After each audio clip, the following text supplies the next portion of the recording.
మైలవరం నియోజకవర్గ తెలుగుదేశం పార్టీలో మాజీ మంత్రికి మరో తలనొప్పి.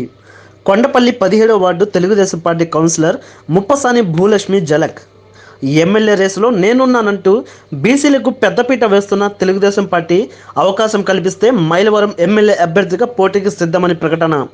ఒక పక్క బొమ్మసాని, మరో పక్క గన్నె ప్రసాద్ రూపంలో మాజీ మంత్రి దేవినేని ఉమామహేశ్వరరావు సీటుకు సెగ. అసలేం జరుగుతుందో అని అయోమయంలో తెలుగుదేశం పార్టీ కార్యకర్తలు.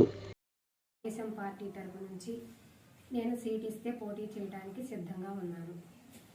అంటే ఎందుకు అడుగుతున్నాను అంటే, మైలవరం నియోజకవర్గంలో బీసీలు అనేది 150,000 చిల్లరగా ఉన్నారు కాబట్టి ఆ విధంగా నేను ఈరోజు బీసీ తరపు నుంచి పోటీ చేయడానికి సిద్ధంగా ఉన్నాను.